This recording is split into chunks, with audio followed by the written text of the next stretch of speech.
যে রূপনগর, নাচাবো গ্রাম শহর, কাঁপাবো সবাইকে ইয়াং টু ওল্ড। আমারে জানাতে ইশারা কাবতে হয়ে যাবে সবাই শূন্যতে বোর। নগরের আমি রূপালী গোর, রূপনগরের আমি রূপালী গোর, রূপনগরের আমি রূপালী গোর। আমি যে রূপনগর, নাচাবো গ্রাম শহর, কাঁপাবো সবাইকে ইয়াং টু ওল্ড। নয়নরে একটু সাবধান করা দরকার। তুমি কি কিছু সন্দেহ করতেছো নাকি? সময়টা কিন্তু ভালো চাইতেছে না। মারুফ নিখোঁজ, চারিদিকে গ্যাঞ্জাম, কার উপর কে নজর রাখতেছে কিছুই তো বোঝা যাইতেছে না। তুই যদি এখন থাইমা যাস তাহলে ভাইয়া কিন্তু অনেক কষ্ট পাইব। না রে, আমি থামুম না। আমার ইমনের জন্যই আমি আরো সামনে যাব। এটা শুধু আমাদের দুই গ্রামের ঝগড়া না, বড় কোনো রাজনৈতিক খেলা চলতেছে মনে হয়। চাচা এত চিন্তা করেন না তো।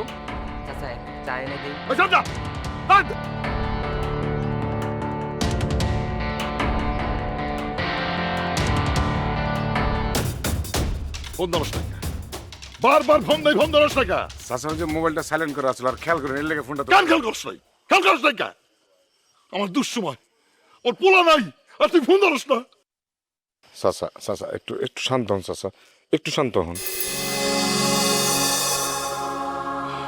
রুস্তম রে, আমার আর মারিস না, আমি পাগল হয়ে যাবো। আমার মারুফ কই? আমার সবকিছু তো লাল বাতি চলতেছে। চাচা আমি খুঁজতেছি, আমি সব জায়গায় খুঁজতেছি চাচা, আশেপাশে সব গ্রামে খুঁজতেছি, এমন কোনো জায়গা নাই আমি বাদ রাখছি চাচা, আমি সব জায়গায় খুঁজতেছি চাচা। খবর কই? একটা খবর তো আনতে পারস না। চাচা খবর পামু, ইনশাল্লাহ খবর পামু। আমি আমি কিছুই বুঝতেছি না, আমি কি করব, কি হবে? এইটা আমি জানি, এই কাজ আজমল্লা ছাড়া কেউ করে না। চাচা চাচা আমার মাথায় একটা বুদ্ধি আছে চাচা, এই মনে করেন যে আমগো গ্রাম আশেপাশে দুই গ্রাম সব খোঁজা শেষ, মারুফকে কোথায় পাইতেছি না চাচা, কিন্তু আজমুল্লা গ্রামে কিন্তু খোঁজ করতে পারি নাই। ওই গ্রামে তো আমগো কোনো লোকে ঢুকাইতে পারি নাই। আপনি একটা কাজ করেন না, নয়নরে একটা ফোন দেন। চাচা আমার কথা শুনেন, নয়ন যদি কোনো খবর জানে সে কিন্তু সত্য কথা কইব, মিথ্যা কথা কিন্তু সে কইব না। নয়ন দিয়ে আপনি চাইলে খোঁজ লাগাইতে পারবেন ওই গ্রামের। দেন না একটা ফোন দেন না, নয়ন একটা ফোন দেন। আমি ফোন দেবো না রে। আরে চাচা এখন আপনি চাইতেন না, কথা বুঝেন আগে, ওরে দিয়ে আপনি আপনার পোলার খবরাখবর সব জানতে পারবেন। দেন না একটা ফোন দেন, লাউড স্পিকার দেন, ওই কি আমিও শুনুন, বুঝু মোর কথা আমি। দেন না, আচ্ছা আচ্ছা ফোন দেন, দেন।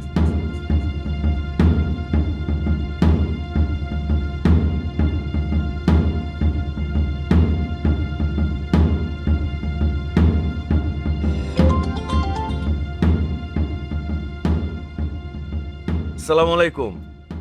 ওয়ালাইকুম আসসালাম। মারুফের কোনো খবর পাইছেন? খবর পামু কেমনে? আমার পোলা তো গায়েব। আর এই কাজটা কে করছে আমি খুব ভালো করে জানি। কারে সন্দেহ করেন আপনি? আজমল্লা, ওই শয়তানটা ছাড়া আর কেউ না। আমি বুঝতেছি আপনার বিষয়টা, কিন্তু প্রমাণ ছাড়া তো কাউরে দোষ দেওয়া ঠিক না। বিশ্বাস করেন আমি নিজেও লোক লাগাইছি, দেখি কি হয়। তাই নাকি? ইনশাল্লাহ কিছু একটা বেরোইব, কিন্তু একটা কথা, পাবলিকলি প্রমাণ ছাড়া কাউরে দোষ দিয়েন না। আমি নিশ্চিত এই কাজ ওই আজমল্লাই করছে। নিশ্চিত হওয়ার আগে একটু থামেন, একটু ভাবেন। থানা পুলিশ আছে, সেইখানে আলোচনা করেন, সেইখানে কথা বলেন। হ চাচা, নয়ন ভাই কিন্তু ভালো কথা কইছে, আমরা তো আইনগত ভাবে আগাইতে পারি। তুই চুপ কর, তুই আমার শিখাবি? আইনগত ব্যবস্থা আমি আগেই করে রাখছি। শিওর এই কাজ ওই আজমুল্লাই করছে। ও শেষ আমি দেখেছিলাম। আমি আমি বুঝতেছি আপনার রাগ, কিন্তু এখন আপনার মাথা ঠান্ডা রাখা দরকার। এই, তুই কি আমার শিখাবি? আমি কিছু বুঝি না। নয়ন ভাই, চাচা ছেলের লেগা মাথা গরম হয়ে আছে তো, একটু উত্তেজিত আছে, আপনি কিছু মনে করেন না? যার যায় সেই বুঝে। আমার নিজের বোন রিয়া, সে তার স্বামী হারায়া তার যে এখন কি অবস্থা। চাচা আমগো না কাম আছে, সময় হয়ে গেছে তো, একটু তাতে কথা শেষ করে। বাবা নয়ন, আমাকে একটা জরুরি কাম আছে, বাবা রাখি। হ্যাঁ হ্যাঁ। ফোন দিয়ে কি হলো? ফোন দিয়ে কি হলো? চাচা তো কইছে, চেষ্টা করতেছে, আর দু একটা দিন সময় দেন, ও যদি খবর পায়ও সে কিন্তু এখন ঠিকই বাইর করে আপনি জানাইবো, একটু ধৈর্য ধরেন চাচা। মারুফ নিখোঁজে আজমল চেয়ারম্যানের দিকে অভিযোগটা একেবারে উড়াই দেওয়ার মতো না। জুলাসও তেমনই ইঙ্গিত দিছিল।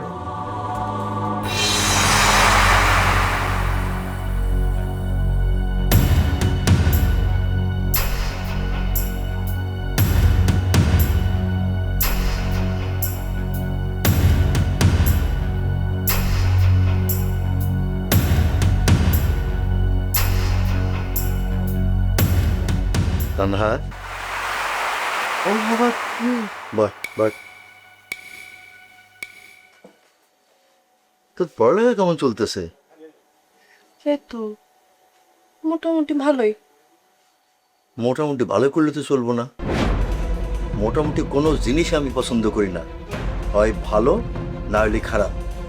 আর মোটামুটি মানুষ বেশি দূর আগাইতে পারে না, বহুত দেখছি জীবনে খেয়ে হারায় ফেলে শেষের দিকে। আমি তো চেষ্টা করতেছি বাবা। চেষ্টা না, চেষ্টা করতেই হইব, কারণ এই সময়টায় মানুষরে বানায়, আবার এই সময়টায় মানুষরে ভাঙে। আরেকটা কথা, এই সময়ে বাইরে যাওয়া আসা করা, মানুষের সাথে মেলামেশা করা একটু হিসাব কইরা করতে হয়। পৃথিবীটা খুব সহজ না রে মা। তুই যদি ভাইবা থাকস সবাই তোর ভালো চাইব, সেই ভাবাটাই কিন্তু সবচেয়ে বড় ভুল। অনেক সময় মানুষ পৃথিবীতে নিজের সাথে এমন ফাঁদ পাতে যে ফাঁদ থেকে মানুষ আর বাইরেতে পারে না। আমি বুঝতে পারছি বাবা। বুঝার সময়টা সাবধান হইতে হয়, কারণ যখন বুঝে তখন বুঝার সময়টা দেরি হয়ে যায়। তুই আমার মাইয়া, এই এলাকায় তোরে কেউ ছুঁতে পারবো না সেটা আমি জানি, কিন্তু তুই যদি নিজেই নিজের এই বিপদের দিকে নিয়ে যাস তাহলে তো আমার কিছু করার থাকবো না রে মা। অনেক সময় কিছু সিদ্ধান্ত না নিলেই ভালো হয়, কিছু জায়গায় না গেলে ভালো হয়, কিছু মানুষের কাছে না গেলে মানুষ বাঁচে। তো কি বলতে চাইতেছো বাবা? আমি কিছু কইতেছি না, আমি শুধু চাই আমার মায়াটা বুদ্ধিমান হোক, নিজের ভালো মন্দ নিজে বুঝুক। তোর উপর আমার অনেক আশা রে মা, তোর নিয়ে আমি অনেক কিছু ভাবছি, তাই তোর একটা ভুল সিদ্ধান্ত আমার অনেক বড় ক্ষতি করে দিতে পারে। আমি চেষ্টা করবো বাবা। এটাই তো আমি চাই। আর একটা কথা মনে রাখবি, যে আগুন দূর থেকে ভালো লাগে সেই আগুনের কাছে গেলে পুরা ছারখার হইয়া যায়।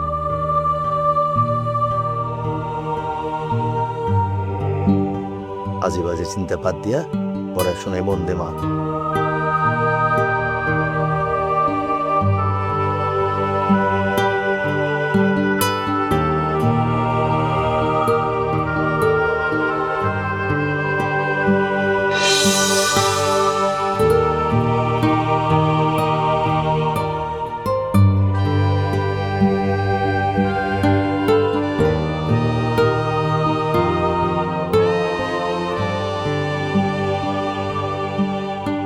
জি বলুন বিদ্যুৎ সাহেব।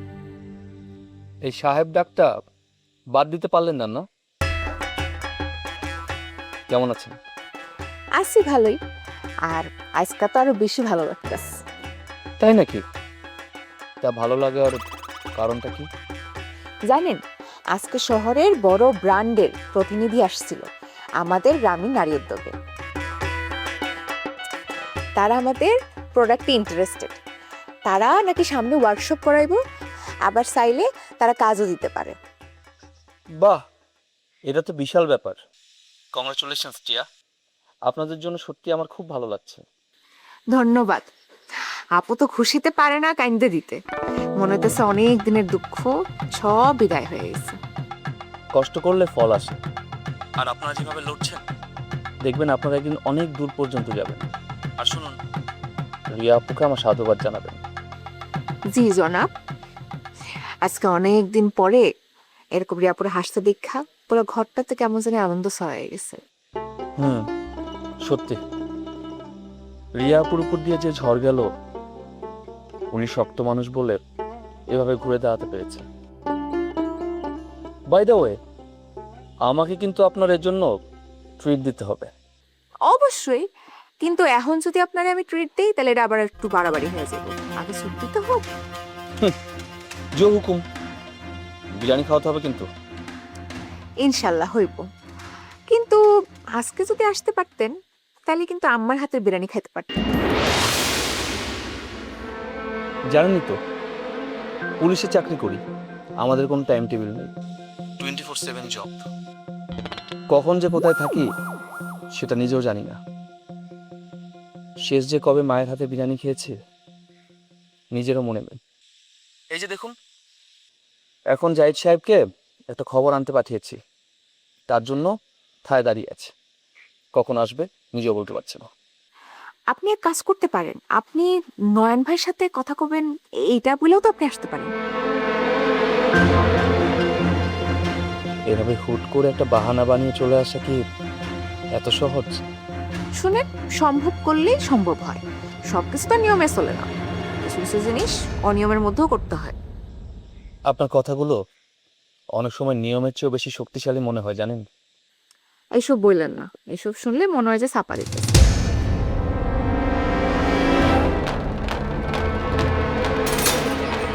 আচ্ছা শুনেন, আমি না এখন রাখি, পরে কথা বলব। ঠিক আছে, সাবধান থাকবেন। আচ্ছা ঠিক আছে, থাকে।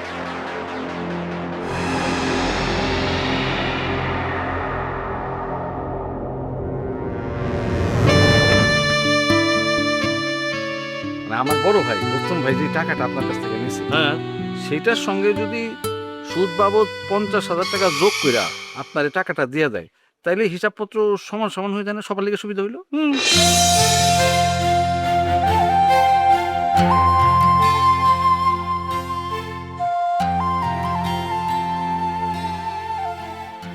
আল্লাহ, আমি এখন কি করব? এই 50,000 টাকা আমি কই পাবো? সাদেক তো ছাড়বো না। ব্যবসাটা শুরু করতে পারলে এই ব্যবসার জীবন থেকে মুক্তি পেতাম। আর যদি দোকানটা দাঁড়ায় যায়, কাপড়ের ব্যবসা জমে যায়, তাহলে তো সব বদলে যাব।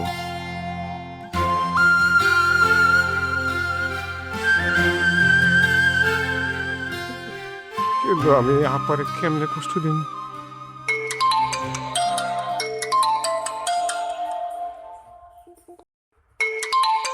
সাদেক ভাই, হ্যালো সাদেক ভাই। কি খবর রুস্তম ভাই? এত রাতে আবার বিরক্ত করলাম না তো? না, ভাবলাম আপনার একটু খোঁজ খবর নি। তো ব্যবসার প্ল্যান কি পর্যন্ত? এই তো ভাবতেছি ভাই। শোনেন, বেশি ভাবলে ব্যবসা হয় না, সাহস লাগে। আর আমি সাহসী মানুষদের খুব পছন্দ করি। আচ্ছা, বিয়ের বিষয়টা কি ভাবলেন? দেখেন, আমি কিন্তু আপনারে আমার নিজের লোক ভাবতেছি। আত্মীয়তাটা হয়ে গেলে আপনার সব সমস্যা তখন আমার সমস্যা হয়ে যাবে। আরে আপনার ব্যবসা তো আমি নিজ হাতে দাও করে দিব। আরে কি ব্যাপার, আপনি চুপ করে আছেন কেন? কথা কন। হ্যাঁ, হ্যাঁ হ্যাঁ আমি রাজি। আলহামদুলিল্লাহ, এই তো বুদ্ধিমান মানুষের মতো কথা কইলেন। জি এই যে এখন দেখেন আপনার জীবনটা কেমনে বদলায়া যায়। তা রুস্তম ভাই, এটা কাজ করেন, একটু বাজারের দিকে আহেন। জি আরে এত জিজি করতেছেন কে? অবশ্যই এটা ছাড়া আপনার আর অন্য কোনো পথ নাই। আর শুনেন, আপনার এখানে আসার দরকার নাই, আমি আপনার বাড়ির কাছাকাছি আসতেছি। আর আইসা বিয়ের ডেটটা ফাইনাল করে ফেলাম। কথা আছে না, শুভ কাজে দেরি করতে নাই। জি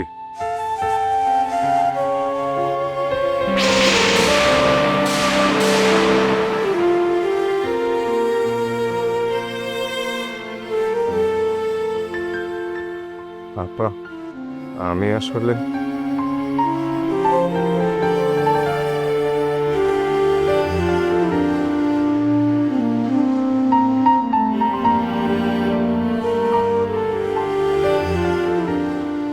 আমি কি করলাম? আমি আপার কেমনে বুঝাবো?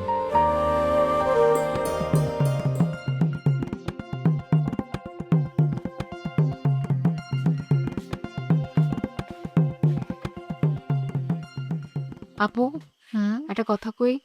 বল। আচ্ছা, আমরা কি সত্যি সত্যি ওই শহরের অফিসারের সামনে প্রেজেন্টেশন দিব? মানে এত বড় শহর থেকে আসছে সে, আবার এত বড় ব্র্যান্ড, আমার না খুব ভয় লাগতেছে। নতুন কিছু করার আগে মানুষের ভয় লাগবো, এটা খুবই স্বাভাবিক একটা ব্যাপার। কিন্তু সুযোগ পায়া পিছিয়ে গেলে কি চলবো? না, তাইলে তাইলে এবার যুদ্ধের মতো প্রস্তুতি নিতে হইব। আচ্ছা আমরা কি করবো কত? প্রথম, কোয়ালিটি। একটা সেলাইও বাঁকা হইলে চলবো না।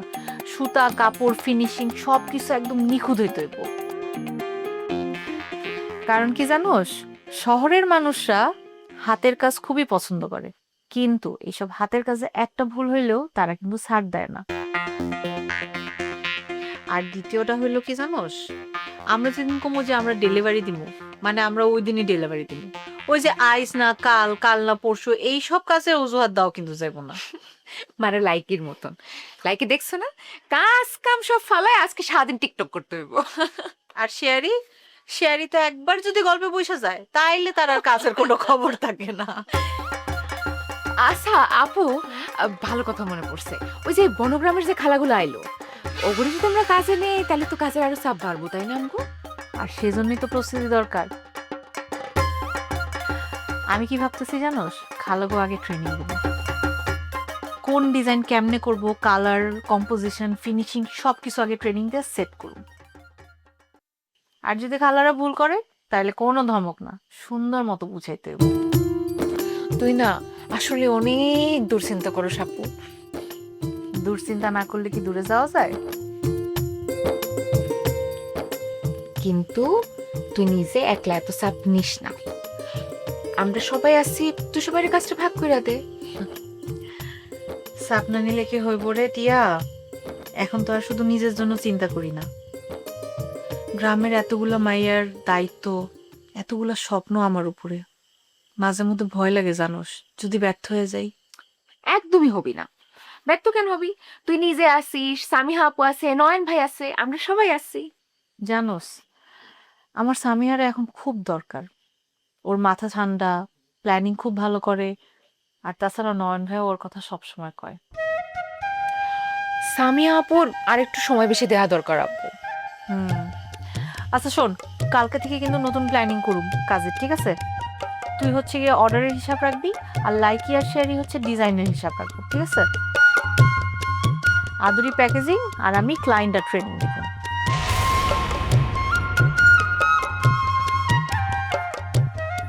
শত্রুর বাড়িতে নোট আনতে যায় না, এই জন্যই আমি মাইয়ারে বেশি বেশি লাই দিতে চাই না।